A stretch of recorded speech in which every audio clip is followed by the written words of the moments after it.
I'd like to share this morning with you something from John 4. But before we open the Bible, I'd like to share something.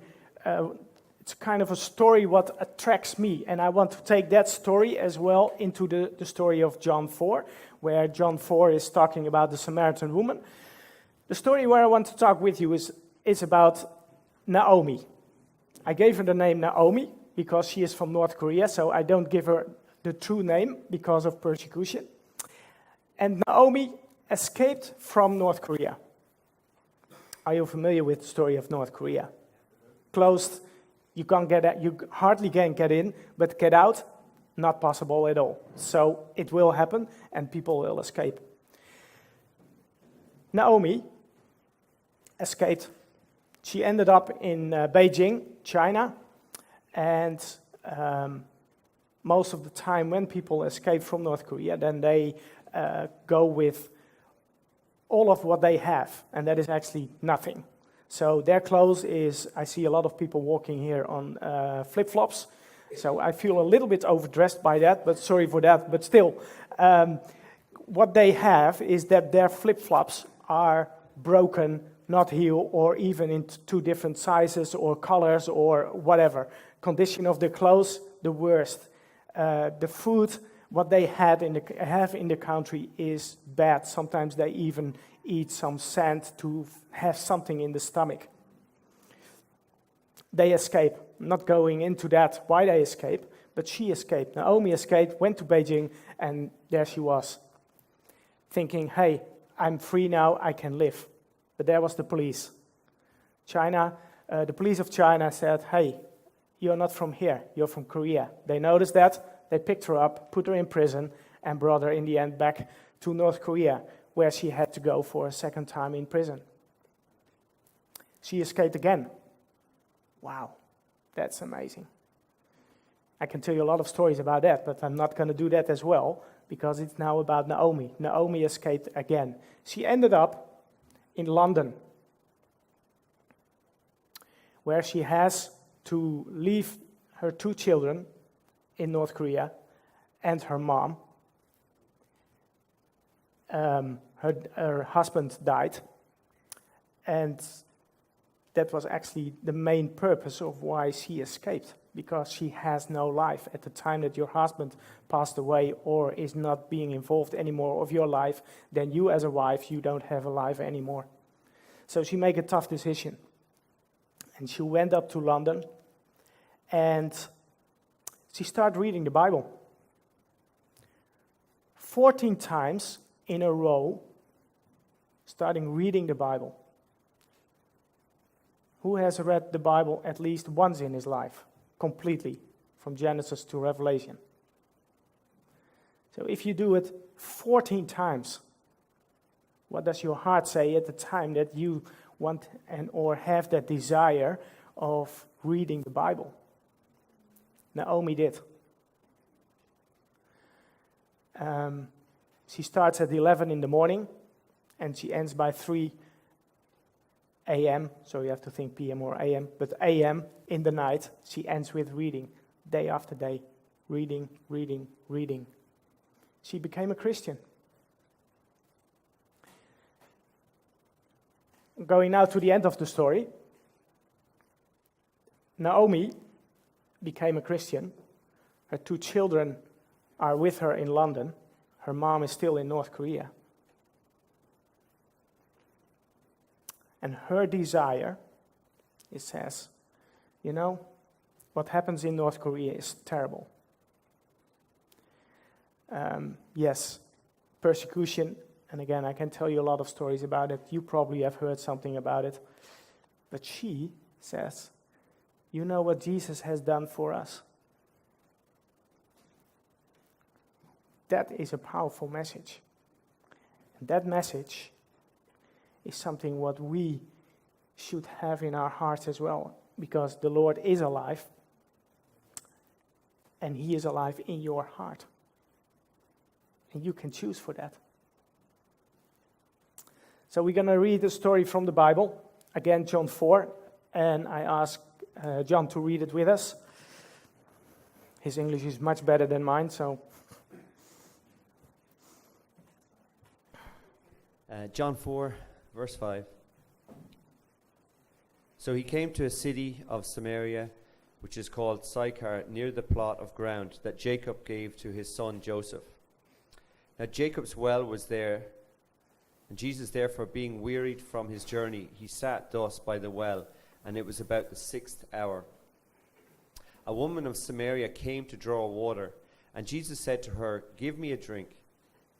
For his disciples had gone away into the city to buy food. Then the woman of Samaria said to him, "How is it that you, being a Jew, ask a drink from me, a Samaritan woman? For Jews have no dealings with Samaritans."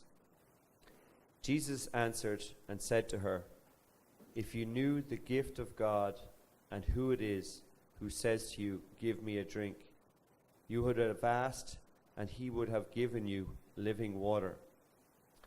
The woman said to him, "Sir, you have nothing to draw with, and the well is deep. Where then do you get that living water? Are you greater than our father Jacob, who gave us the well and drank from it himself, as well as his sons and his livestock?" Jesus answered and he said to her, "Whoever drinks of this water will thirst again, but whoever drinks of the water that I shall give him will never thirst.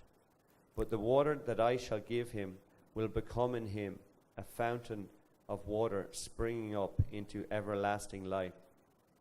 The woman said to him, "Sir, give me this water, that I may not thirst, nor come here to draw." And Jesus said to her, "Go call your husband, and come here."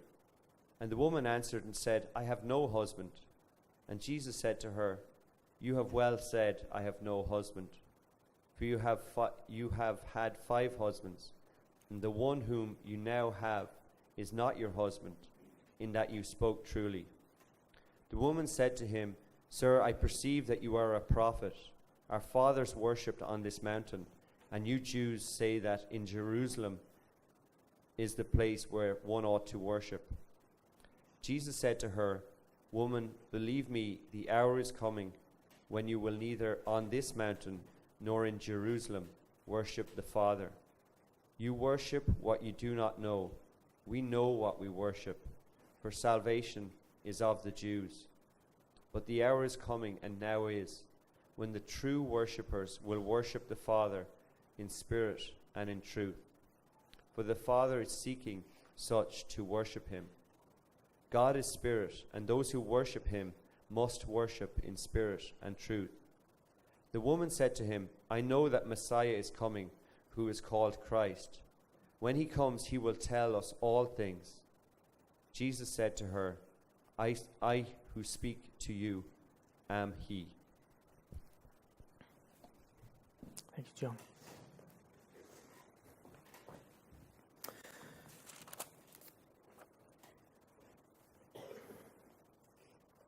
Story of Naomi, that's a story of life. That's a testimony. The Lord gave us his word, and this morning he opened the Bible on John 4.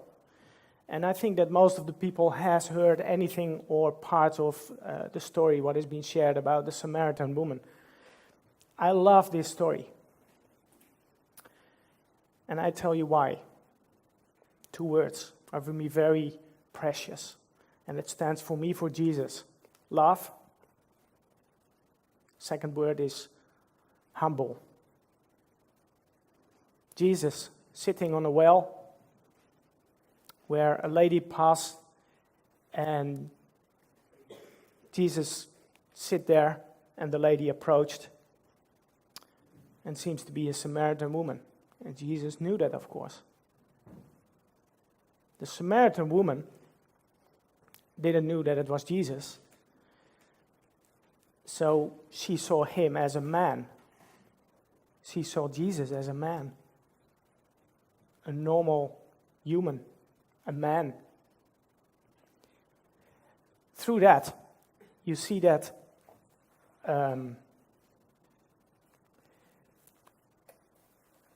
that the Samaritan woman is thinking of, okay, a man who is Jewish me, who is a Samaritan woman, asking water, or has been asked to give some water. And that is, in that culture, is that very weird. Because it's a Jewish man against the Samaritan, so that is one opposite. In the other side, it's the man who is sitting. So if you think of hierarchy, then the man is sitting below and the woman is standing. So there it is, another opposite. And then Jesus asks as well, hey, do you have some water? And he talks about the living water.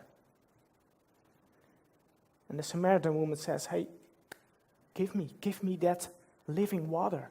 Give me, I want that as well. And what happens in her at that time that she is asking that? The Lord challenged her. Jesus said, hey, let's have that verse with it together. Let me start first with 10. Jesus answered and said to her, if you knew the gift of God and who it is who says to you, give me a drink, you would have asked him, and he would have given you living water. And the woman said to him, sir, you have nothing to draw with, and the well is deep. When then you get that living water? And that's a question. Whoever drinks of this, so I'm going on 13, whoever drinks of this water will thirst again. But whoever drinks of the water that I shall give him will never thirst. But the water that I shall give him will become in him a fountain of water springing up into everlasting life. Springing water, everlasting life. When I compare the story then, when Jesus was alive, and I compare it to the time that we are living now, right here, right now, at this time, we have such a privilege of having a Bible where we can read the stories, where we can talk with each other about, where we can share, where we can find answers on questions.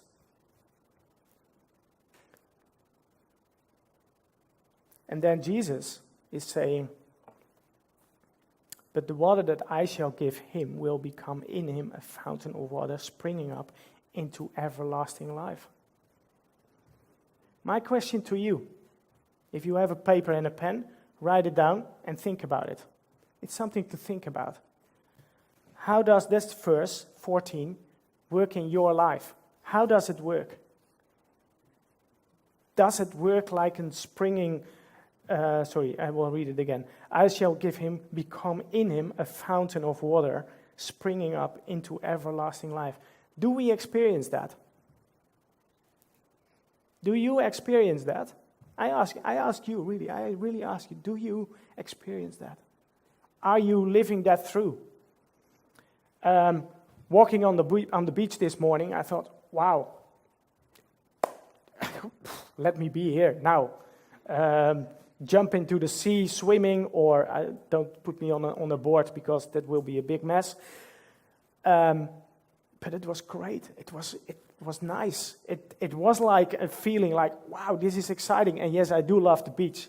I live in Holland, close to the beach, so at least once or twice a week I drove up on my bike, of course on the bike, to the beach, and being there, swimming, walking, running, or things like that. But I enjoyed it. Back to the story. Do we love Jesus that much? That excitement? Do we have really the desire of loving Jesus? In the end of the story where the Samaritan woman went into town and was jumping and dancing and saying, God knows me. He loves me.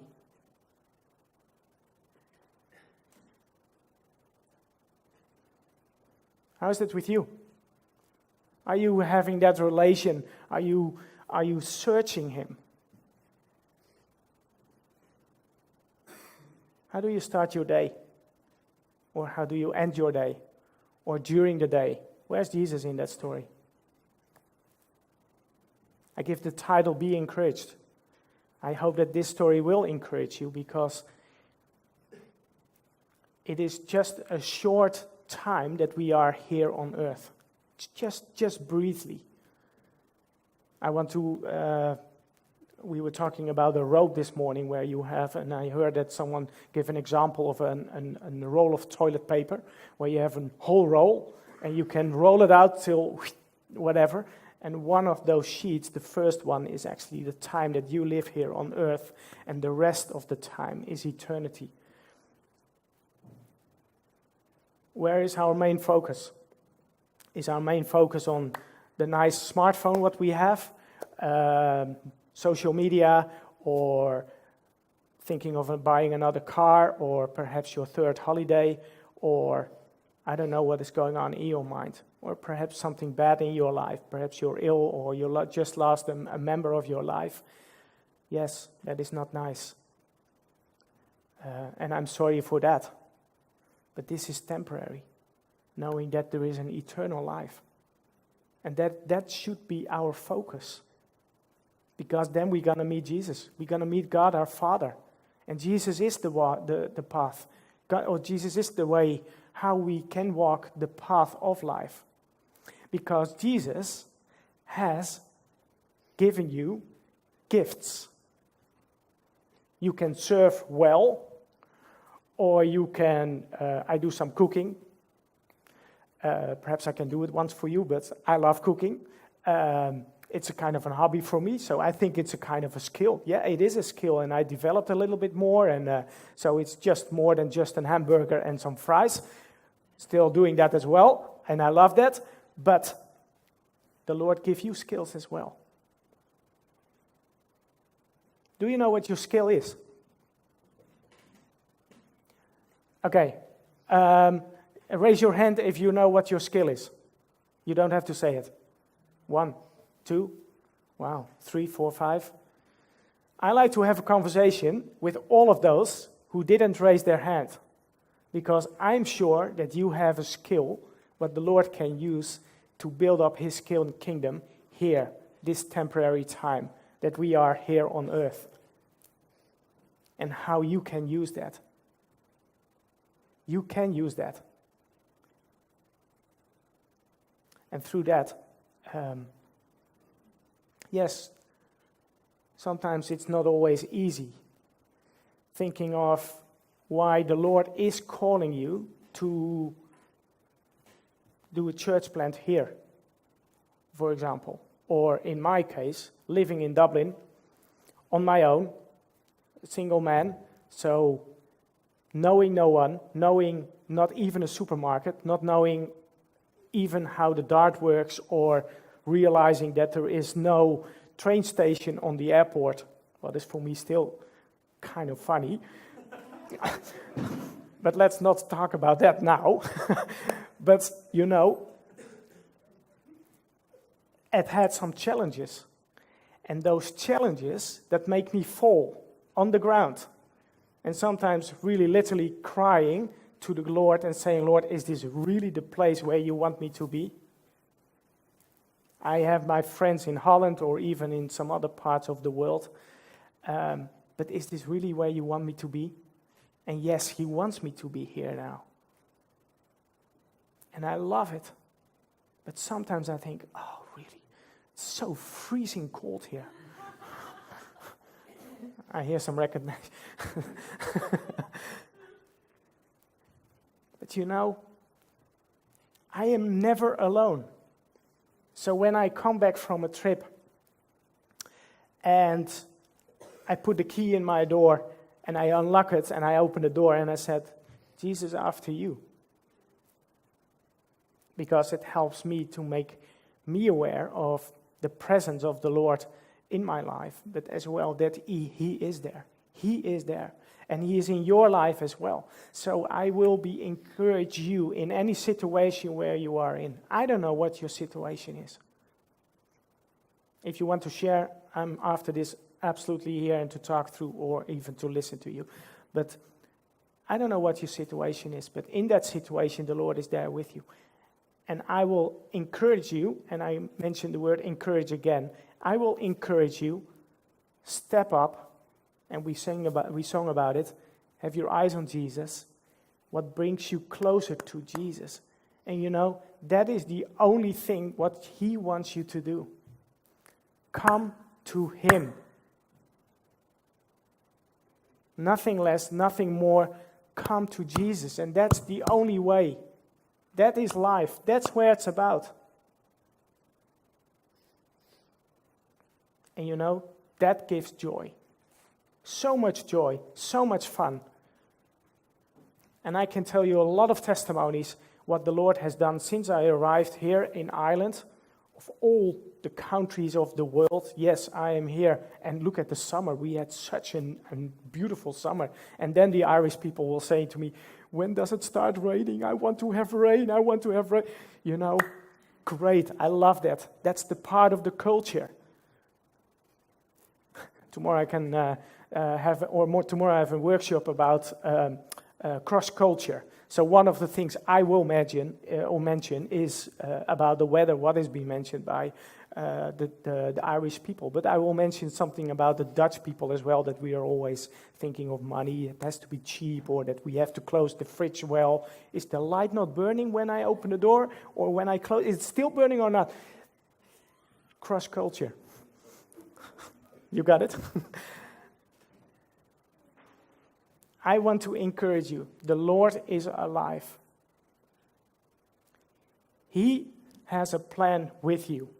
If it is here in the church, or if it is in the communion, or it is on the beach, or it is in the mountains, or it is in another area, it could be abroad as well. I don't know. But make steps. Approach the Lord. Go to him. Ask him questions. Like the Samaritan woman. Even without knowing that it was Jesus, she asked questions. And she said, you should be a prophet. But she was talking with Jesus, the Son of God. God who gave his Son for you.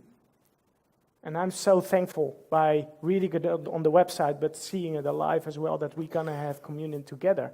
We're going to break the bread. We're going to drink the wine. To remember Jesus Christ for what he has done for us. He died for us. He died. For you, for you, for you, for you. For the world. Another song is that we were singing. It is about all nations. And I see people from different backgrounds, from different countries, or even that your parents come from another country. If you love Jesus, you love the world. So my prayer request is for coming Tuesday, pray for the world. The world needs prayer. The world needs to know that Jesus is alive. And Naomi is a good example of it. Naomi is alive. And her prayer is that she can go back to North Korea when the country is free. And what will happen at that time, that will happen. That the country will be free, and that the country will be available of sharing the gospel. Because there are quite a number of Christians over there, I can tell you that. I want to close up with a verse from Psalm 67. It will be on the screen, but perhaps you can take it for yourself. And I want to end with this, and to take that as an encouragement for the coming days, or perhaps for your life. I don't know what the Lord is saying to you at this time, but I know that the Lord is alive. And with ending of these 3 verses, is it a good closure, for my opinion, how God is for us. And I want to read it with you. God, be merciful to us and bless us, and cause his face to shine upon us, that your way may be known on earth, your salvation among all nations. Let the peoples praise you. O God, let all the people praise you. And that is for all of you. Praise God.